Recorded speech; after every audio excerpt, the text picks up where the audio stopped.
The night was colder than Ethan remembered. The wind pressed against the windows of the small apartment, rattling them as if the world outside wanted to come in and witness what was happening inside. But the world didn't need to see, was already enough for Ethan to feel the weight of it alone.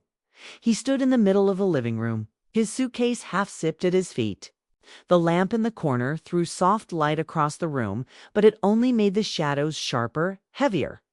Across from him, Claire stood with her arms crossed, her face turned slightly away, as if meeting his eyes might undo the decision she had already made. "How many more years, Ethan?" Her voice was calm, but the calmness hurt more than anger ever could. "How many more promises before something actually changes?" He swallowed, his throat dry. He wanted to tell her that things were already changing, that the nights spent working 2 jobs, the endless sketchbooks filled with designs and ideas, the risks he took every single noon of it was for nothing. He wanted her to believe in him just one more time, but Claire's silence told him what he already knew. Her faith in him was gone. The love story they once had, late-night walks, shared dreams scribbled on napkins, the laughter that came so easily in their youth felt like a faded photograph now, something that could be held in memory but not lived in reality. Ethan bent down, zipped his bag the rest of the way, and stood up straighter. He looked around the room one last time. Every corner carried a memory. The couch where they had planned their future, the bookshelf filled with novels she loved, the window where she used to wait for him to come home. He wanted to ask, "Will you miss me?" But pride kept the words locked inside. Instead, he lifted the handle of his suitcase and headed toward the door behind him. Claire finally spoke, but her words weren't the ones he had hoped for. "Maybe one day you'll understand why I couldn't wait forever." The words sank deep, heavier than the bag in his hand. He didn't answer. He couldn't. The door closed softly behind him, but in his heart, it slammed like thunder. The train station was nearly empty when he arrived. His breath formed small clouds in the cool night air as he stood on the platform. Around him, strangers hurried to their own destinations, their faces unreadable. But Ethan's world felt frozen, as if time itself had paused to acknowledge this turning point. He sat by the window once he boarded, the suitcase beside him, his reflection faintly visible in the glass. The city lights blurred as the train pulled away, glowing like distant stars he couldn't reach. He pressed his hand against the window, feeling the vibration of the rails beneath him, and let out a long, shaky breath. For the first time, he admitted to himself what he had never dared to say aloud. He wasn't just leaving Claire. He was leaving behind the man she believed he could never be. Yet, deep inside, a flame still burned. Quiet, but unshaken. "I'll prove it," he whispered in his heart. Not to her, but to myself. He closed his eyes as the train carried him farther away, imagining a life where he wasn't defined by failure, where the world saw him as more than just a man who couldn't deliver on promises. But no matter how hard he tried, the memory of Claire's face lingered the way her eyes, even in disappointment, had held a trace of something unspoken. Was it regret? Was it love buried under frustration? Or was it simply the look of someone closing a chapter for good? Ethan didn't know. What he did know was this: he was alone now, and loneliness had a way of sharpening dreams into either ashes or diamonds. That night, as the train cut through the darkness, Ethan chose which one it would be. The days on the train blurred into weeks, and weeks into months. Ethan threw himself into work, chasing opportunity after opportunity in new cities. Yet no matter how far he traveled, the past traveled with him. Late at night, when the streets outside were quiet and the glow of his desk lamp stretched across stacks of papers and plans, Ethan's mind would drift back. It was never the arguments he remembered most, nor the moment of goodbye. It was the small, ordinary pieces of life with Claire that clung to him like shadows he couldn't outrun. He would see her sitting at the old kitchen table, sunlight pouring through the curtains as she scribbled grocery lists on scraps of paper. He would remember the way she tilted her head when she laughed at something he said, as though even the simplest joke held a secret charm. And he would hear her voice, soft, patient. encouraging back when she still believed in him without question. Those were the years when they had nothing, yet felt like they had everything. They used to walk through the park on summer evenings, sharing ice cream and pointing out the houses they wished they could someday own. On cold winter nights, they would bundle in blankets on the couch, her head on his shoulder as they talked about the children they dreamed of having. It was simple. It was beautiful. And it was gone. Ethan knew, deep down, that their love hadn't ended because of lack of care. Claire hadn't stopped loving him. She had stopped believing in the dream. The weight of years filled with empty promises, tight budgets, and long nights apart had chipped away at the faith they once shared. Still, in the quiet corners of his mind, Ethan wondered if things could have been different. What if he had worked less and listened more? What if he had taken her hand and shown her that her presence meant more to him than his ambition? But regret was a cruel companion, and it always arrived too late. And yet, for all the mistakes, there had been moments that reminded him why he had fallen for Claire in the first place. Like the day they first met. He remembered it vividly. A bookstore downtown where he'd accidentally dropped a pile of books in front of her. She'd laughed not at him, but with him as they both knelt to gather them. Their hands had touched, and though it was nothing more than a fleeting moment, it had been enough to make him want to know her story. Or the rainy evening when their car broke down on the way home.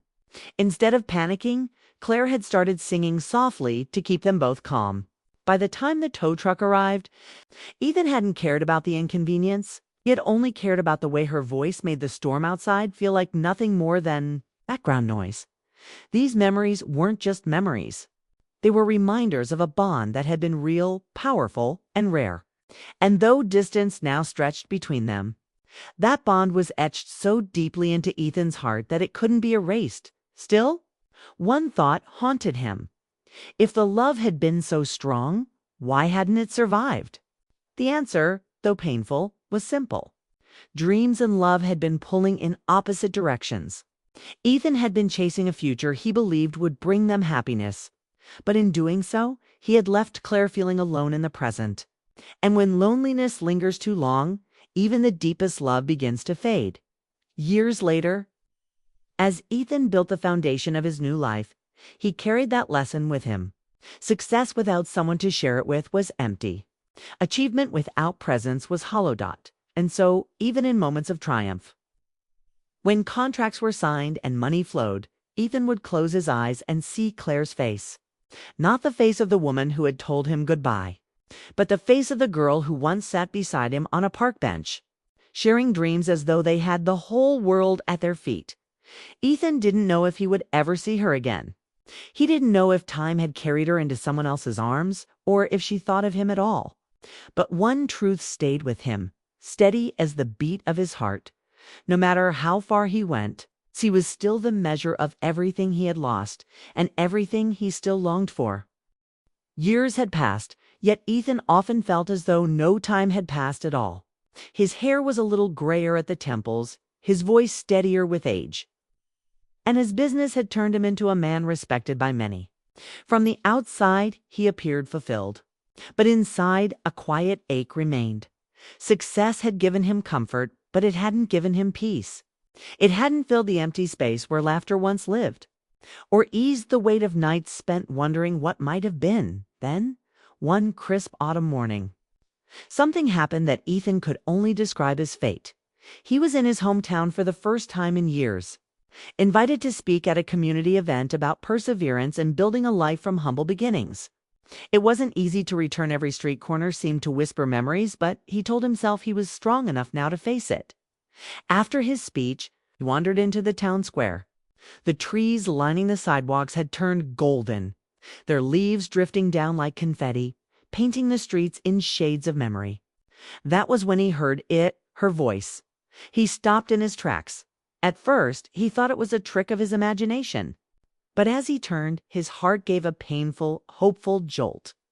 There she was, Claire, standing on the steps of the library, speaking to a group of children gathered around her. She looked different, yes, older. Wiser, but her smile carried the same warmth he remembered from their younger days. Ethan stood frozen, watching from a distance. He could have walked away, He could have stayed hidden in the crowd, satisfied just to know she was still here, still herself. But his feet betrayed him, moving forward one careful step at a time. When Claire looked up, their eyes met. For a moment, everything else the children's chatter. The sounds of the town, even the passing breeze, seemed to fall silent. Her eyes widened slightly, as if she wasn't sure if the man before her was real. Ethan saw recognition flicker across her face, followed by something softer, something that made his chest tighten. "Ethan," she whispered, almost to herself, as though saying his name might break the fragile moment. He nodded, his voice catching before he found the courage to answer. "It's me, Claire. It's been a long time." The children were ushered away by another volunteer, leaving the two of them standing on the steps as the autumn leaves danced around them. For a few seconds, neither spoke. The silence between them wasn't heavy with anger or regret, was heavy with everything unsaid, with years that could never be recovered, but also with emotions that had never fully disappeared. Claire broke the silence first. "You look different, stronger, happier. Maybe?" Ethan smiled faintly, though his eyes betrayed the longing he carried. "Different, yes. Happier, some days. But seeing you now, I don't know. It feels like I've been holding my breath for years." Her eyes softened, and he could see that time had changed her too. She was no longer the young woman who had once given up on him out of frustration. She was someone who had lived, learned, and grown. But deep down, he recognized the same heart, the same spark. They walked slowly through the square, side by side, neither rushing the moment. They spoke of simple things. First the town, the people they both remembered, the changes time had brought. But beneath every word ran a current of something deeper. Finally, Claire paused by the fountain in the center of the square and turned to him. Her voice trembled, not with fear, but with honesty. "I used to wonder if I'd ever see you again. Part of me thought you'd never come back." Ethan met her gaze, his own voice steady but tender. "And part of me always knew I would. Not because I had to prove anything, but because some places, some people, you can't leave them behind forever." Her eyes glistened as she looked at him, and in that moment, the years apart seemed to shrink. They weren't the same people they had been, and perhaps they never would be. But the connection, the quiet, unspoken bond that had always tied them together, was still alive.